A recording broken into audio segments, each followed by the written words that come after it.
শেখেরচর বাবুরহাটে কিশোরী সুমনা আক্তার তিথি হত্যার রহস্য উদ্ঘাটন, 10 লক্ষ টাকা উদ্ধার। পাপ যে বাপ কেউ ছাড়ে না সেটাই প্রমাণ করে দিল টিবিআই নরসিংদী। ঘটনার মাত্র 6 দিনের মাথায় ক্লুলেস মামলার আসামিকে গ্রেফতার করে তাক লাগিয়ে দিয়েছে টিবিআই নরসিংদী। চাঞ্চল্যকর এই হত্যাকাণ্ডের শুরু থেকে আসামি গ্রেফতার পর্যন্ত কি ঘটেছিল সবকিছুই থাকছে আজকের এই প্রতিবেদনে। বেঙ্গল টিভির অনুসন্ধানমূলক নিয়মিত অনুষ্ঠান ক্রাইম ইনভেস্টিগেশন টিম বেঙ্গল টিভিতে আপনাদেরকে স্বাগতম। আপনারা দেখছেন বেঙ্গল টিভি এবং আপনাদের সাথে রয়েছে আমি নাদিম মাহমুদ নয়ন।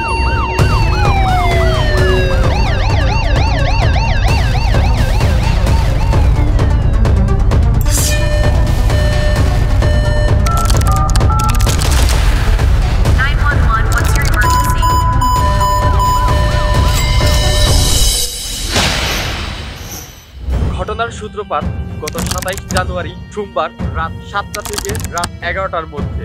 অজ্ঞাতনামা দুষ্কৃতিকারীরা শেখেরচর নিবাসী মোফাজ্জল হোসেনের বসত ঘরের 2য় তলায় থাকার রুমে প্রবেশ করে। তার মেয়ে সুমনা আক্তার তিথিকে ধারালো অস্ত্র দ্বারা আঘাত করে এবং হত্যা করে এবং মোফাজ্জল হোসেনের স্ত্রীকে শরীরের বিভিন্ন স্থানে হত্যার উদ্দেশ্যে ধারালো অস্ত্র দ্বারা আঘাত করে গুরুতর জখম করে। উক্ত ঘটনায় মোফাজ্জল হোসেন নরসিংদী সদর থানায় একটি মামলা রুজু করে। এরপর টিবিআই নরসিংদী স্ব-উদ্যোগে মামলাটি গ্রহণ করে। তারপর তথ্য প্রযুক্তির মাধ্যমে কিশোরগঞ্জ, তারাইল, নেত্রকোনা, কেন্দুয়া, ফরিদপুর, মাদারীপুর, নরসিংদী ও ঢাকার বিভিন্ন স্থানে অভিযান পরিচালনা করে। তারপর এই ঘটনার মূল মাস্টার মাইন্ড মোহাম্মদ রমজান শেখ লিমন, যার বয়স 22 বছর, হাসিবুর রহমান শান্ত, বয়স 31 বছর এবং কাউসার মিয়া, বয়স 20 বছর, ইমন আলী, বয়স 21 বছরকে গ্রেফতার করে এবং তাদের কাছ থেকে চুরি হওয়া প্রায় 10,01,100 টাকা উদ্ধার করে এবং বিভিন্ন স্থানে অভিযান পরিচালনা করে হত্যার সাথে সম্পর্কিত বিভিন্ন আলামত জব্দ করে।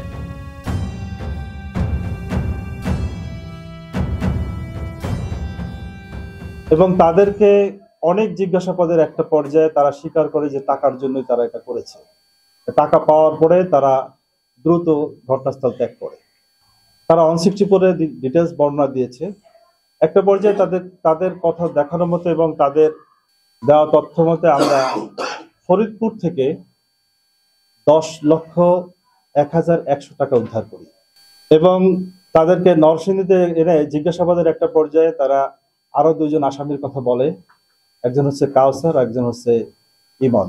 আমরা রাত দিন চেষ্টা করে তাদেরকেও আমরা বিভিন্ন জায়গা থেকে নরসিংদী বিভিন্ন স্পটে অভিযান করে তাদেরকে আমরা গ্রেফতার করি এবং তারাও এই ঘটনার সাথে সম্পৃক্ততার কথা স্বীকার করেছে এবং তারাও কোর্টে গিয়ে নিজেদের সম্পৃক্ত করে 164 ধারায় জবানবন্দি প্রদান করেছে।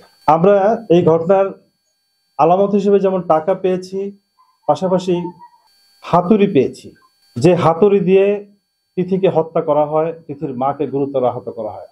স্ক্রিনে দেখতে পাবেন যে হাতুড়ি যে এমন ভাবে আঘাত করা হয়েছে এক্সট্রের ভিতরে, মাথার এবং শরীরের মুখের উপর অংশটা ডিমের খোসার মতন ভেঙে ভেঙে গেছে।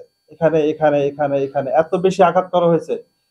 দুঃখজনক ঘটনা, অল্প বয়সে একটা মেয়ে, মাত্র 13 বছর বয়সের তিথি, তাকে এত নির্মম ভাবে হত্যা করা হয়েছে। অত্যন্ত মানে স্ক্রিনের সিনটা দেখলে আপনার চোখে পানি ধরে রাখতে পারবেন এমন একটা অবস্থা। এবং তাকেও, তার মাকেও গুরুতর ভাবে মারা হয়েছে এবং তার ছোট ভাইটাকে মেরে ফেলার চেষ্টা করা হয়েছিল। আসামিদের একজন বলছে যে ওকে কোনো অপরাধ করে না, ওর মারার দরকার নেই, ও কিছু বলতে পারবে না। পরে গিয়ে ওকে বাথরুমের ভিতরে আটক করে রাখে। আমরা আসামিদের পায়ে রক্ত দাগ সহ আমরা জুতা সিজ করেছি এবং আসামিরা যে দড়ি নিয়ে গেছিল এই কাজের জন্য, মোটামুটি দড়ি রশি নিয়ে গেছিল, সেগুলো আমরা উদ্ধার করেছি এবং আসামিদের কাছ থেকে আমরা 5টা মোবাইল জব্দ করেছি এবং সিম কার্ড উদ্ধার করেছি। আসামিদের দেওয়া তথ্য মতে প্রত্যেকটা বিষয় আমরা যাচাই করেছি। ওদের একটা প্যান্ট ছিল, প্যান্টের ভিতরে ওরা 2টা আংটি লোকানো ছিল, ওই প্যান্টটা ফেলে দিছিল। আমরা সেটাও পাওয়ার চেষ্টা করেছিলাম, আসলে ফেলে দিছে, সেখান থেকে টোকাইরা হয়তো নিয়ে গেছে। এটা একটা ভাগার, সেখান থেকে আমরা চেষ্টা করেছিলাম এবং ওরা ওই হাতুড়ি কোথা থেকে কিনেছে এবং রশি কোথা থেকে কিনেছে এগুলো আমরা স্যাঙ্গুইন করেছি।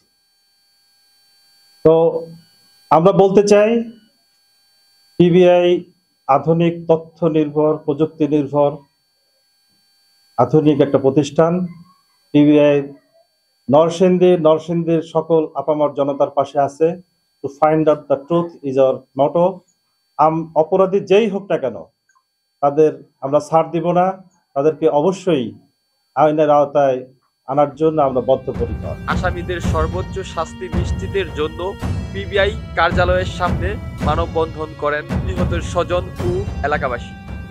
আর এই ঘটনার সাথে যারা জড়িত তাদেরকে আমাদের পিবিআইয়ের দক্ষ টিম তাদেরকে গ্রেফতার করেছে এবং তাদের কাছ থেকে তারা কিভাবে ঘটনা ঘটাইছে এবং বিস্তারিত ওরা পিবিআইয়ের কাছে জবানবন্দি দিয়েছে। সমস্যা আমি এখন তাদের ফাঁসি চাই, তাদের ফাঁসি চাই, দ্রুত ফাঁসি। আমার মেয়ের নিঃসন্তান মেয়ের, আমার স্ত্রী এখন বর্তমানে